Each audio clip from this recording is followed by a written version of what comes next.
Come on in. Come back into the room. I think it is time to bring out our very favourite deities. They've come from another dimension here to do a podcast. Please welcome FIZZ.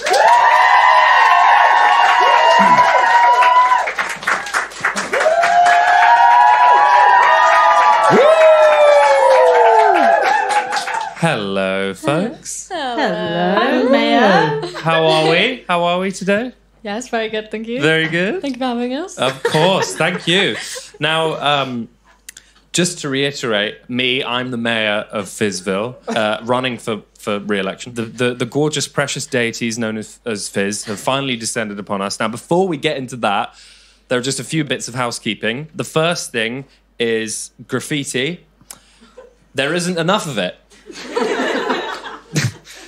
The second thing, there is currently a distribution issue in regards to unicorn juice at local shops, so you will have to settle for tap unicorn juice on this occasion. Also, this coming bank holiday, there will be a terrestrial eyeball storm, so plan accordingly. And also, I will be tripling your taxes. Okay. Are you ready? Yes. I'm Dodie. I'm Greta. I'm Orla. And I'm Martin. And this is Sunday with FIZZ!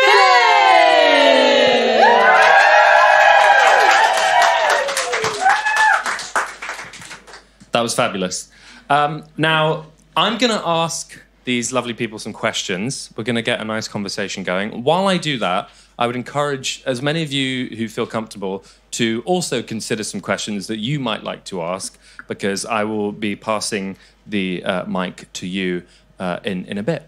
So just get those gears turning. So, something very interesting about FIZZ is that it has been presented in a very unique way, in that there is a vibe of fantastical sort of whimsy, but then also the songs tap into something that's very real.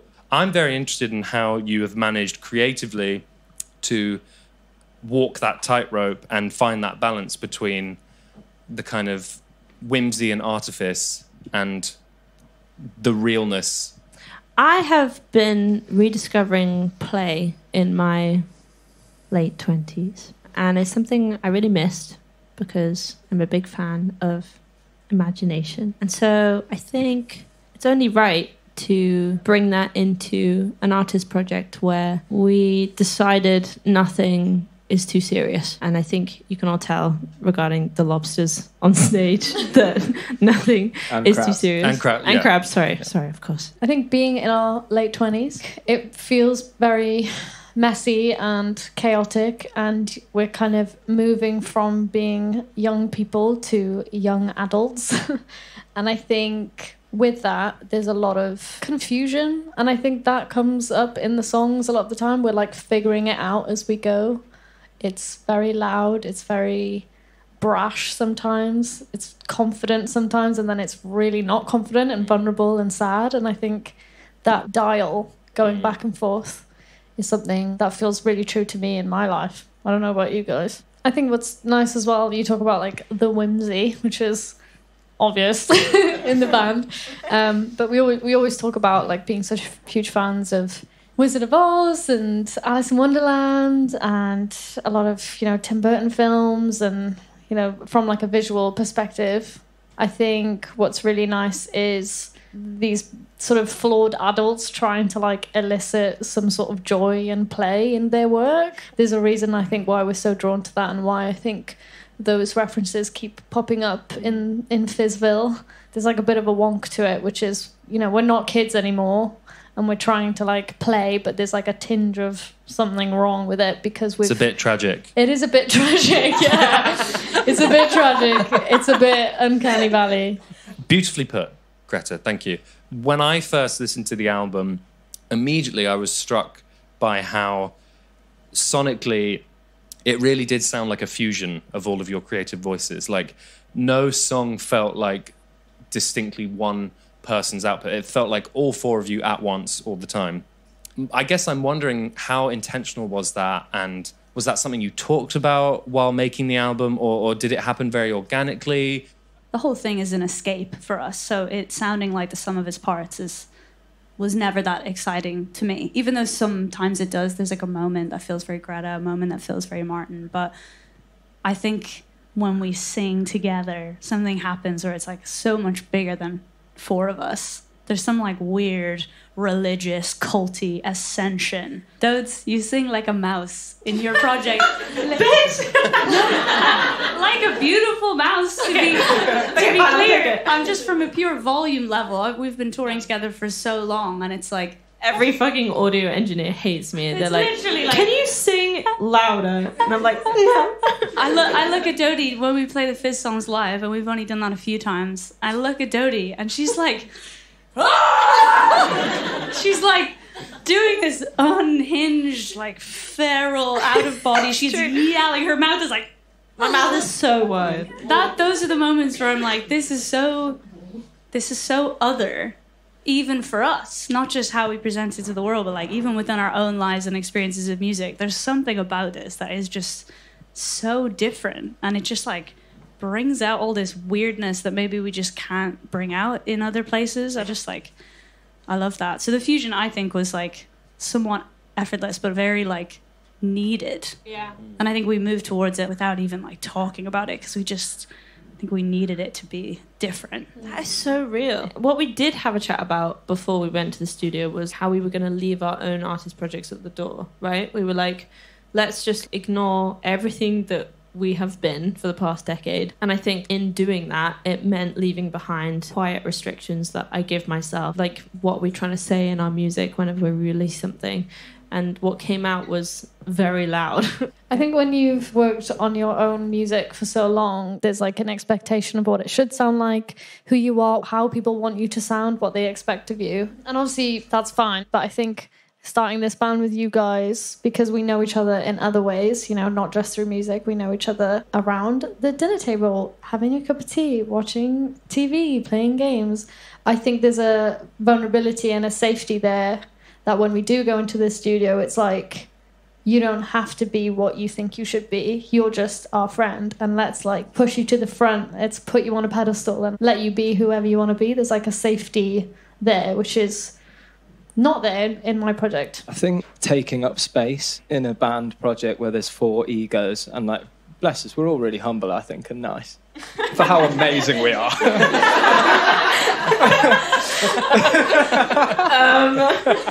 No, but I think what I mean is like, on our own, we do have more of an ego, and we're way more aware of how we're perceived, and you know, all of the sort of neurotic stuff that happens when you're an artist and overthinking decisions. When we went to the studio, because there was that base level of trust and friendship, all of that went out the window. But I think it's the loudest all of us have ever been, and it sounds like we're all screaming and banging on our chest, and I think that is only possible with other people like lifting you up and supporting you and pushing you to the front. In my own project, I have all the space to take up as much as I want, and I choose to be like a little nervous boy in the corner. True. Whereas with you guys, I feel like a big gorilla. Yeah, it's like liberating to share the load a bit. One could see having to work with three other people and having to share, like, there's a level of restriction there, but often restrictions kind of breed some of the best creativity. If you got into the studio and started like fiddling with stuff, like how quickly, if it was like crap, how quickly would you have been able to pick up on that, and how quickly would you have called it off? What is crap? Yeah. Like, honestly, like, the whole album's crap. Martin! No, but I mean, like, Greta, the other day we went down. I've been dissing this all day. It is crap. No, we went down to Middle Farm earlier on this week, actually, to record something. And and we ended up, like, Greta did this stupid video where we were, like, promoting these Hell of a Ride. Oh, my God. Have you seen it? We're all just, like, pretty naked. We're going to have to do it. Are we? Absolutely. I didn't sign up for that. I don't have a thong on me. Anyway. Yeah, and that video was just you singing this, like, ridiculous melody, the ugliest thing anyone's ever heard. And then... And we just were like, sure, let's make a song out of that. And honestly, it's my favourite thing we've It's ever so done. good. Can we do it? Go on, do it. Oh God, This is so funny. this is my life's work. All of our life's work. 1, 2, 3. You can win this if you just sign up to our mailing list. Mailing list! Mailing list! You can win this, not this exact one, but a copy of it. Mailing list! Mailing list!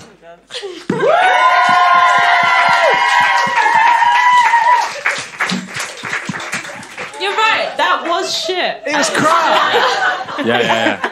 That was so fucking good. shit. Yeah. Finish your point, Martin. What was the point of that? It's all crap. that was It's- sick. Yeah, it's crap. It's crap, but it's sick. Yes, Yeah. absolutely. Yeah. Okay. My next and I think final question: what was the easiest song to write, and what was the hardest song to write? And maybe all of you will give an answer for both of those. I think hardest one was Close One. Yeah, it was. Why? Because it's serious. It's definitely the simplest production we did. I think that's what was hard about it, was like getting us back down from the cosmos. Yeah. Just like making sure everything was really correct. Whereas I think pretty much all the other songs, it was like, let's put everything in it. Yeah. I think the easiest one was every other one. Yeah. What do you think? Are you just all in agreement? Well, no, I was going to say that, like, writing with you guys is always easy. I cannot believe what it's like. I feel like writing for me is like fucking pulling teeth, trying to get blood out of a stone. I love it. I love it. I love it. I do. Because I'm very proud of the end result, blah, blah. But, like, writing with you guys is, like, it's so fun. We just fucking, get baked and sing about iPads. I love it. Yeah. So easy. I think the most fun song to write was the grand finale, which is the last song on the album. It might as well be 7 songs in one.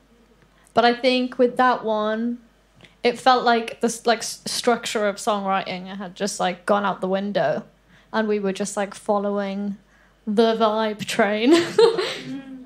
I think by that point we were so like far into the like mania of it all that we were like, why don't we write like a 6-minute song with 8 key changes? And that was such a sick feeling. It wasn't necessarily the easiest, but I do have like a fond memory around High Brighton because it was like the first one that we wrote, and so it made sense to be the first one that we put out. And it's not as out there as like something like Grand Finale, but I think that's also why I like it. It has like a kind of like cuteness to me. It's like trying to take the format we know, but still like squeeze everything out of it. And I don't know how you feel about it, guys, but it's like I don't have to sing the lead all the time. Yeah. That's like so fun. I'm so used to having to like take up so much space, at least on stage, be all singing and dancing and guitar riffing and like something so fun. My favorite part of that song is where it just goes to the second verse and I'm like just playing guitar. But that's just so rare for me. So I remember writing that one around the kitchen table. That was like, that had like a nervousness to it. That was, I remember being really cute. It was like, oh, we're gonna go and like go to the studio and like what's it gonna be like? And we just didn't know. And I just think that was so cute. Aww.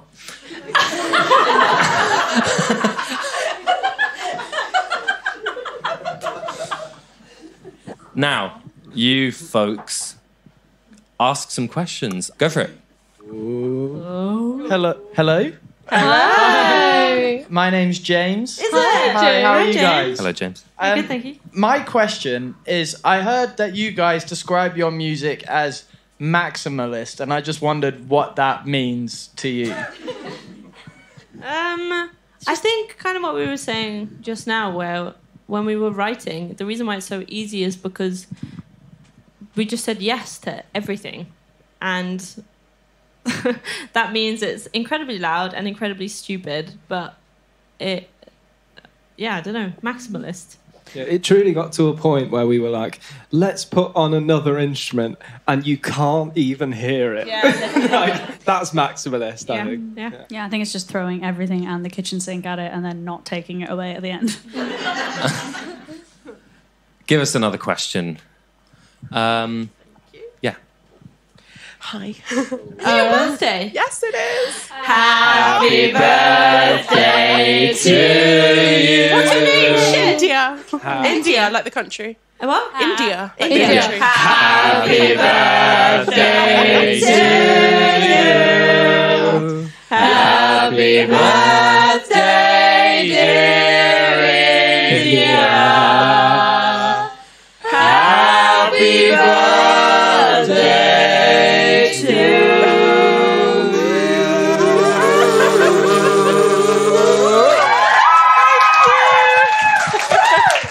Oh my god, thank India. you. I manifested that, by the way. So my question is, I am a singer-songwriter and I'm going through a really big writer's block. Really big. What advice do you guys have for just to get me back into the groove of writing, being fun, bringing back the love of songwriting? Start a project with your best friends. Change something, I would Yeah, say. Like, even yeah. within your own thing, if I get stuck, I just have to invert it somehow, even if it feels a bit silly, like play an instrument you don't play, or like if you always start with the lyrics, start with a beat, like do something a bit uncomfortable, because I think the trappings of habit is like bad Okay, place to be, and that's where I get like that. Yeah. Wishing you luck. It's Thank hard. you, yeah. It's hard out there. It It's is. so hard. I like to listen to conversation and like listen to like a phrase that someone says in a conversation. I'm like, ooh, just take that nugget and imagine it. Martin, I feel like you'd be really good at answering this question.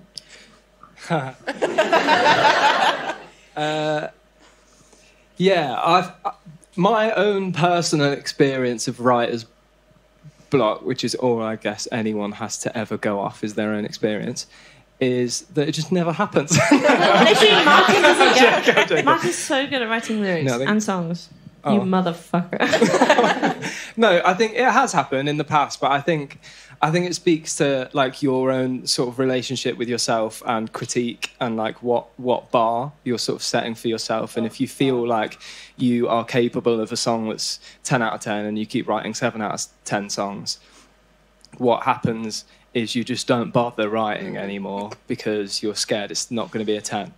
So I feel like you just need to get over it and just write some 7s. Do you know what I mean? Write some 7s and just like see it through. I think you get so much out of just like seeing something through to completion, even if it's not the one. Yeah. You know, I think you get something out of completion. That would be my personal so advice. good. That's really good. I'm gonna fucking keep that. That is so good. I'm on 7s. Thank you. But also good luck, because it's shit, isn't it? Who's next? Which fizzlet? Let's go for it. Hi, I'm Bree. So Fizz has been public for only like a few months, but you seem to have like, you've got this whole lore, you've got such like an established sound, it's all very like concrete. So my question is, how long ago did you actually have the idea to form a band, and how long have you actually been working on it? Cool. Well, we went down to Middle Farm, which is a residential studio in South Devon that Orla was actually working in for her album Woman on the Internet. Great album. And there's a whole documentary about her working there. And we were invited down by Orla to go and sing some live sessions with her that are also up online. And that's the first time actually that we all play together. So I guess that's where Fizz originated. And Pete Miles, who is the wizard in the UFO who abducted us and brought us here, who's also the producer and engineer at Middle Farm, he said, you guys should think about starting a band or make something together, even if it's just, you know, even if it doesn't amount to anything, like you guys should just see what you create. So we went down in December 2021 for a week, and we wrote half the album in that week, and then we went back in July 2022 and wrote the second half of the album.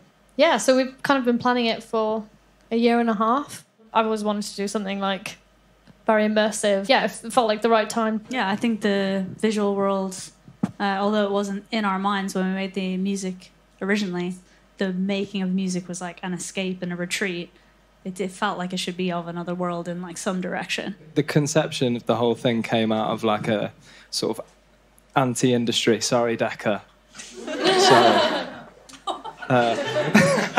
We've been in the music industry in like varying capacities for the best part of 10 years.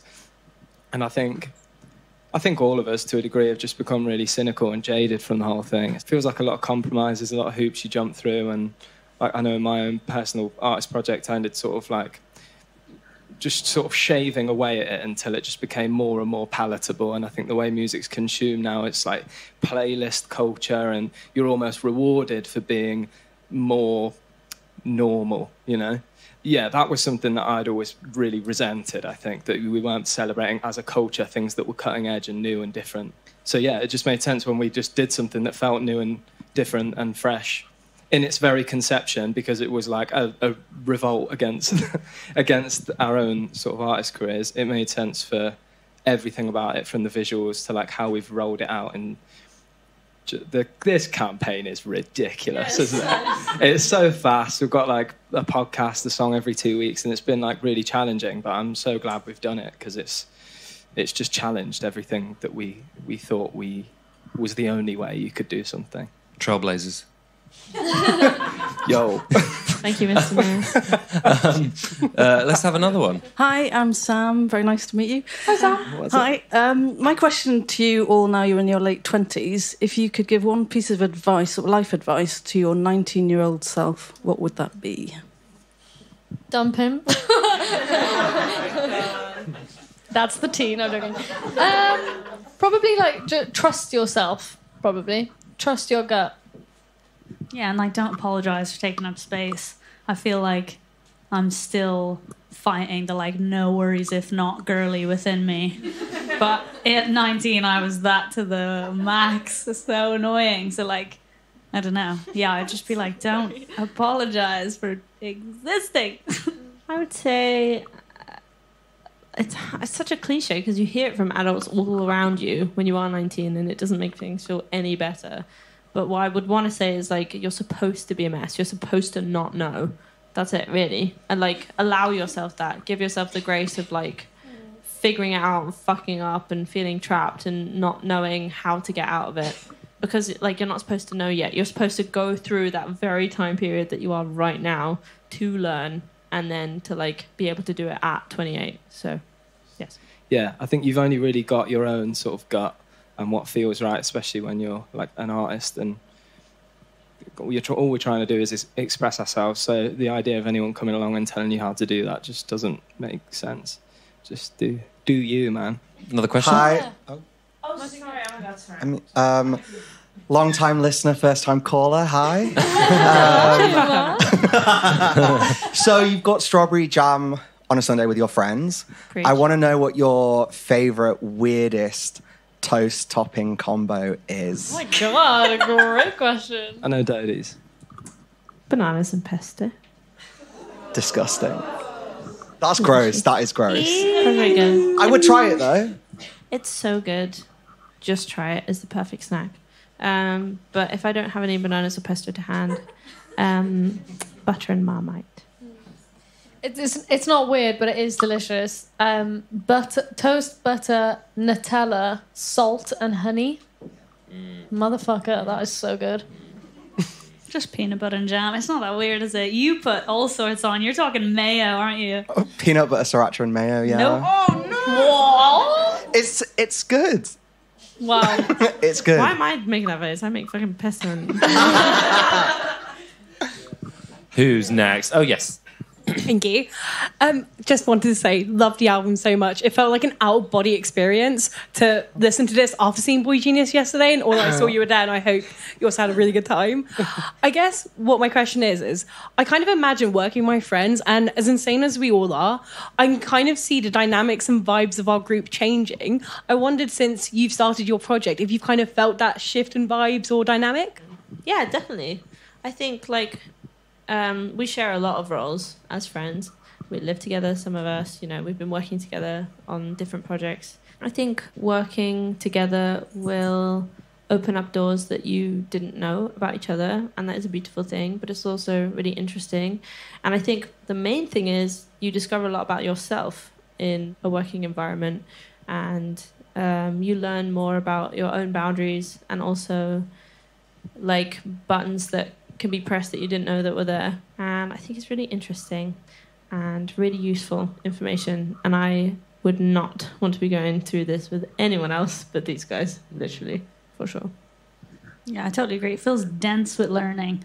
Some parts of this project feel not quite familiar, but like I feel like we know how to release a song, we know how to play a show. Like the bare bones jobs are like in us, but the social dynamics, that's to me where all the like learning has been. And it's been like hard at times, but also like really beautiful. And I agree with Dodie, it like confronts me with things about myself more than anything. There's been no surprises about you guys really, apart from just like growing in like closeness. Like it's so close. We do everything. We hang out all the time.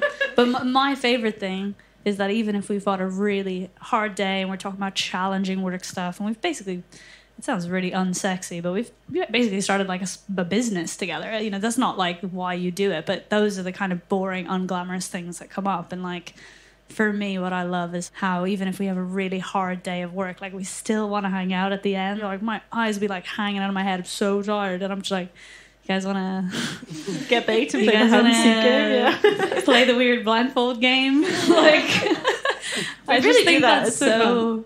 I think that's so nice. Yeah, there's definitely. There were moments where I was like, oh my God, I didn't even know this about myself. And like, you guys are like a mirror to that. And that can be really scary sometimes, you know, that can be really intimidating if you're not like ready to look at that about yourself. But I think, yeah, like you say, I wouldn't do it with anyone else. There's so much trust and safety there. Similar to the trust and safety that there was writing the album, you know, go for it. Yeah, same as everyone else really, like Dodie touched on. Just trigger points for everyone. Everyone's got their shit, haven't they, that they go through, and like it flares up in different ways, and we're all sort of learning how to get the best out of each other all the time. Even like, I mean, in a studio environment, like something as basic as someone doing a vocal, one person might really appreciate, like, oh, can you sing that again and do that? That was a bit flat or whatever, and being really direct and communicative. Whereas someone else might just want you to be like, that was amazing, well done, keep smashing it. And just those sort of nuances in day-to-day interaction and figuring out just how to get the best out of each other all the time, and feeling really seen by people is sometimes exactly what you want and sometimes exactly what you don't want, especially when you're like ultra stressed, which we all have been at various times, and that's come out in different ways. So it's really high stakes. We're like, you know, we love each other so much. There's a lot to lose. So I think there's that. I've also never communicated as much as I have with you guys over the last 3 months. Everything, because we really value each other's voices and opinions. Everything takes fucking forever because we have to, like, even tonight with the sausage rolls, I was like, do you want sausage rolls? Do you want sausage rolls? Let's take a vote sausage rolls. Let's take a vote on the sausage rolls. Like, yeah, like you say, like, it's so funny how some people are like attention to detail fucking maniacs. No, careful and considered. Thank you. And then some people, it doesn't matter, you know. And then you might assume that they don't care about this other thing because they didn't care about that thing, but they actually do really care about that thing. So communication, leaving time for enough communication is huge for us because there's no front man. All it said when we were a couple months in, we were like, oh yeah, we now realise why there's a front man because they just make all the decisions. But that's what I really value about this band, is that everyone's voices matter, you know. Can I just say, as someone who is outside of the band but close to the band, I think it's a miracle that within that pressure cooker that any band can exist on the planet, right? I totally agree. And I think you guys, even though it has been tough at some points, I do think you are probably the most well-equipped to deal with it, and you have been dealing with it incredibly well, and you've been working very, very hard. So I just... Can we give you, Mr. a little... Thank you, Your question sent us down a rabbit hole. That was a big one. Okay, I think we've probably got time for one more audience question. You know, that was quite a deep one. So if this is a lovely little softball, you know, what's your favourite colour? It could be deep. I'm kidding. Yeah. Can I go for medium? Yeah. Hi, Fizz. I'm Joe. Nice to say hello. So you said you've kind of went down to the farm with no expectations of whether you were going to release things previously. What was the moment that you realised that actually it was really working and you wanted to share this with the world and with us? We just loved it so much. I think we were just so proud of what we made, and it was so clearly like a solid body of work. I don't know about you guys. I was like, everything past the fun music making bit, I was terrified of, because this period, the promo period, like for me, is not my favorite. I'll be honest. The joy in it is the making music and playing shows, and there's like moments of joy in this for sure. But like, I think, I don't know. I'm not sure at what point I was like, this is definitely going to be a thing. But I also think I was like very intentionally pushing that very much to the back of my mind when we were actually at the studio.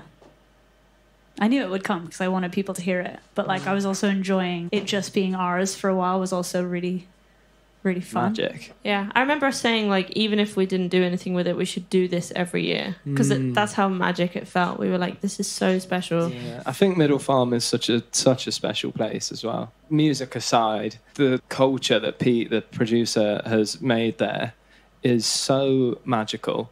Everyone is so egoless. Everyone helps make the food, helps tidy up, making cups of tea. Like there's absolutely zero hierarchy, and it feels like what it's supposed to be like living. Like, Would you honestly, say it's the secret to life? in my happiest moments in my life feels really simple.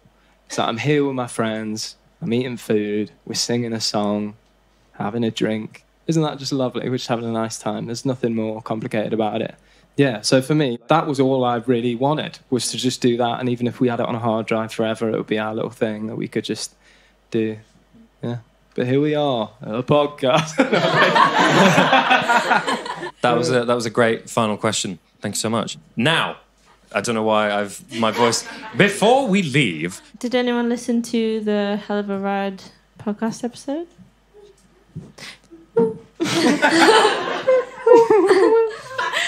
We're going to sing some songs that we make up right here, right now, as prompted by you guys. Does that sound fun? Let's play the song game! Hello. What's your prompt? Like some really good cheese. Some really good cheese. Okay, are we starting with cheese? Let's start with cheese. Okay. This is a nose whistle. Okay, you in? What's good for you? G. Guys, G. G. Okay, ready? 1, 2, 1, 2, 3, 4. Brie, I'm coming back. Cheddar, mozzarella. Brie, I'm coming back. Cheddar, mozzarella.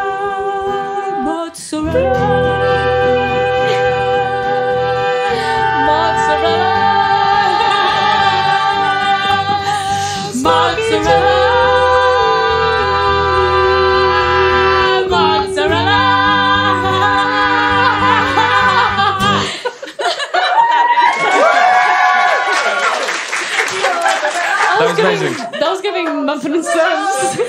To me, that was giving just one cornetto. Any more prompts? You. Swamp. Yeah. Should we go minor? Okay, it's Go about a swampy. lady who lives in a swamp. E minor. This is great. Here we go.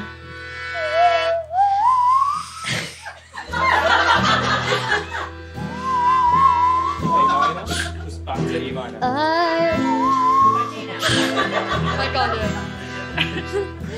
I live in a swamp. I live in a swamp.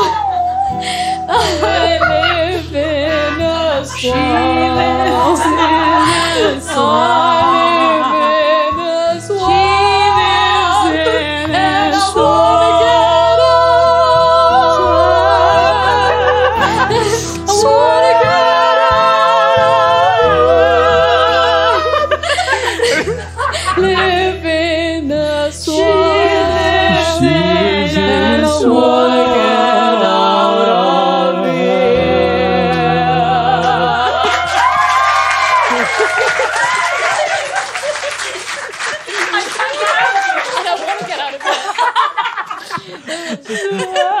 prompt. A life-changing haircut. It's got to be Greta's, isn't it? It's got to be about Grant. Okay. Or give me like a tempo. Maybe like a shuffle? Okay. We'll give it in. Martin, you lead it? No. Okay. She went to the hairdressers and got her hair cut. Doesn't it look really good? Didn't she know what's up? Yeah! Yeah!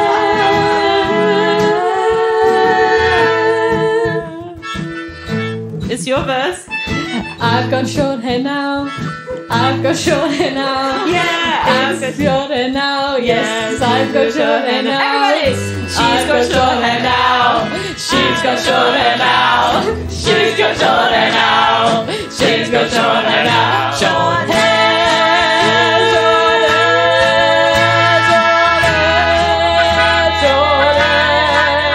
Short hair.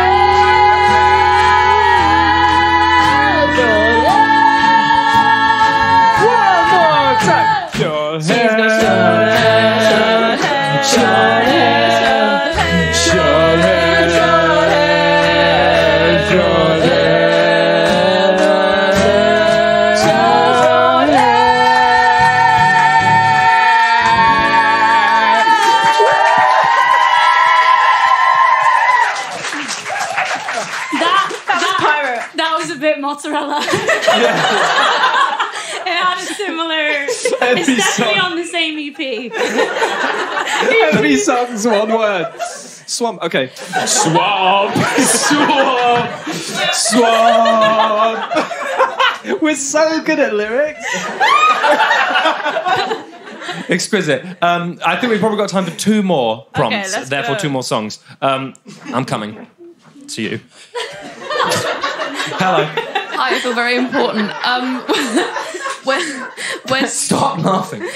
Sorry, when you stall with someone else in the car and it's just really embarrassing. When you what? Stall. When you stall the car and you shouldn't have done. I feel like you need to start. That's what.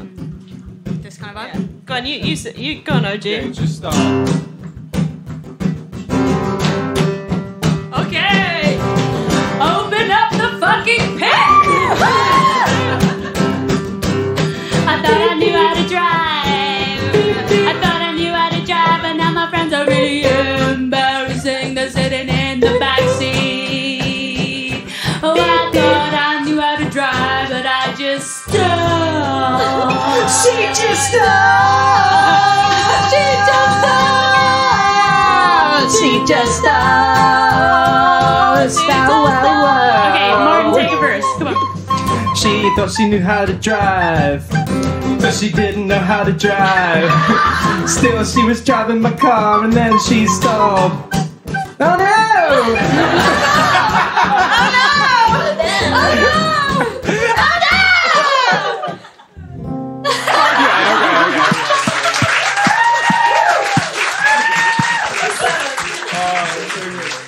The 7th to end every song. One Yeah, more yeah. prompt. This is going to send us to the heavens. gotta So, be. no Yeah. pressure. A song about the mayor. A song about the mayor. My campaign song. Make this really I think you sexy. should lead this. Make it a sexy song. Sexy song? Yeah. Sexy. What about like one of these? Oh. Okay. Yeah. Ooh. You said you want me to lead it? Yeah, No. go on. Yeah, Come go on. on. What if it's like Mr. Mayor, 1, 2, Mr. 3. Mayor, Mr. Mayor. Mr. Mayor, Mr. Mayor. Mr. Mayor, Ooh, me. Mr. Mayor. Mr. Mayor, Mr. Mayor. Mr. Mayor. That's me.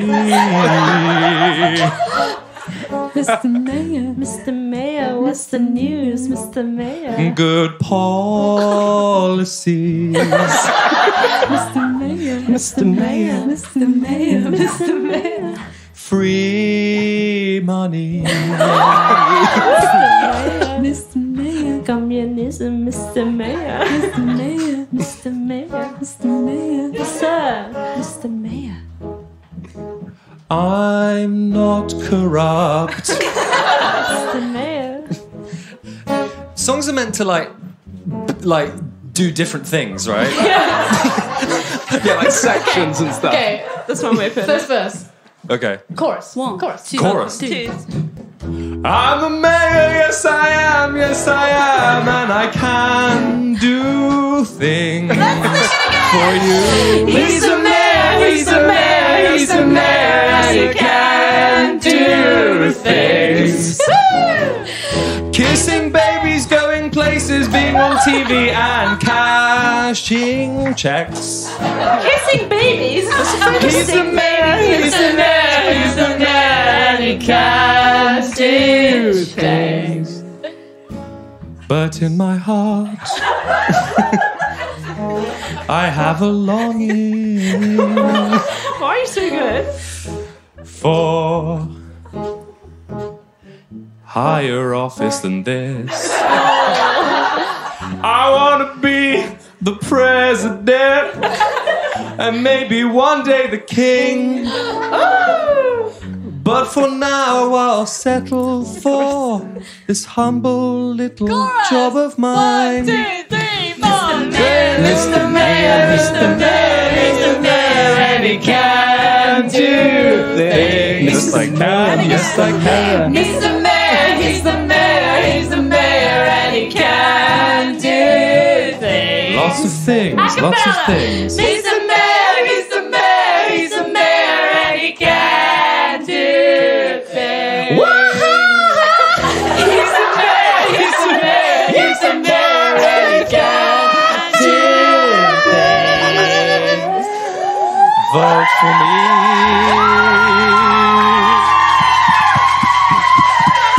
Mr. Mayor! That was fucking sick. So good. My mayor. And with thank you. That's my Can I mayor. count on your vote? Can I count on your vote? Yeah. Okay. Can I just say also big thank you to Nirvana, Becky, Ali, and Disco for all their help on this event. Thank you so much. And give it up for Katie for recording. Yes, thank you, Katie. Engineering the whole podcast. Lisa for set dressing as well. Thank you. I'm sure there's way more people. Who did the food? Have we mentioned the food? Oh shit, picnic. Thank you, everyone. Yes, so good. Yes. Thank you, everyone. Loud. Thank you so much for listening to the podcast. Yes. And join us next time as we try to discover The secrets of life.